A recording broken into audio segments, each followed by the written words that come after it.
1 जुलाई 2019 से तय होगी पेंशन, 3 महीने में बकाया भुगतान। One rank one pension case में सुप्रीम कोर्ट का फैसला। नमस्कार दोस्तों, आखिरकार वन रैंक वन पेंशन पर सुप्रीम कोर्ट का फैसला आ ही गया है। इससे पहले सुप्रीम कोर्ट ने केंद्र सरकार से उसके वित्तीय परिव्यय का खाका कोर्ट में पेश करने से पूछा कि क्या वन रैंक वन पेंशन के लिए सुनिश्चित करियर प्रगति पर कोई दिशा निर्देश जारी किया गया है। कोर्ट ने पूछा था कि एमएसपी के तहत कितने लोगों को इस सुविधा का लाभ दिया जाएगा। सशस्त्र बलों में वन रैंक वन पेंशन यानी कि ओआरओपी मामले में सुप्रीम कोर्ट ने केंद्र सरकार को बड़ी राहत दी है। कोर्ट ने रक्षा बलों में वन रैंक वन पेंशन योजना शुरू करने के तरीके को बरकरार रखा है। अपने फैसले में सुप्रीम कोर्ट ने कहा, हमें ओआरओपी के अपनाए गए सिद्धांत में कोई संवैधानिक खामी नहीं दिखी। मतलब कोर्ट ने साफ तौर पर सरकार का ही पक्ष लिया है।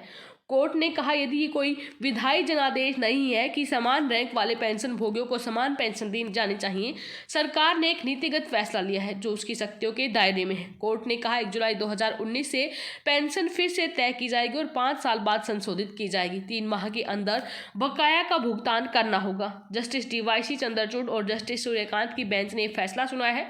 इससे पहले सुप्रीम कोर्ट ने लंबी सुनवाई के बाद फैसला सुरक्षित रखा था।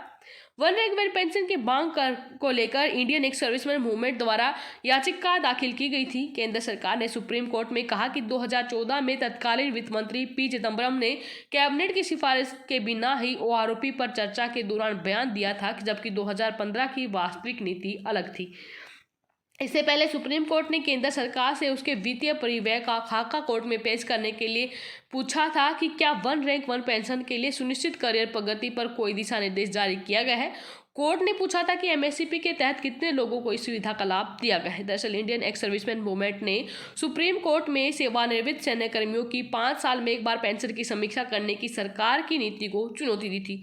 वहीं केंद्र ने सुप्रीम कोर्ट के समक्ष ओआरओपी पर अपना बचाव किया है। एससी के 2014 में संसदीय चर्चा बनाम 2015 में वास्तविक नीति के बीच विसंगति के लिए पी चिदम्बरम को जिम्मेदार ठहराया गया है। केंद्र ने 2014 में संसद में वित्त मंत्री पी चिदम्बरम के बयान पर विसंगति का आरोप लगाया है। केंद्र ने कहा कि चिदम्बरम का 2014 का बयान तत्कालीन केंद्रीय कैबिनेट की सिफारिश के बिना दिया गया था।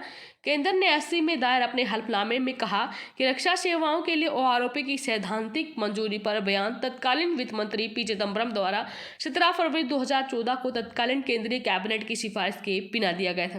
दूसरी ओर कैबिनेट सचिवालय ने 7 नवंबर 2015 को भारत सरकार 1961 के नियम 12 के तहत प्रधानमंत्री की मंजूरी से अवगत कराया था। 16 फरवरी को पिछली सुनवाई में सुप्रीम कोर्ट ने केंद्र पर सवाल उठाए थे। सुप्रीम कोर्ट ने कहा कि केंद्र की अतिशयोक्ति ओआरओपी नीति पर आकर्षक तस्वीर प्रस्तुत करती है, जबकि इतना कुछ सशस्त्र बलों के पेंशन धारकों को मिला नहीं है। ऐसी ने केंद्र से पूछा कि ओआरओपी कैसे लागू की जा रही है और ओआरओपी से कितने लोगों को लाभ मिला है।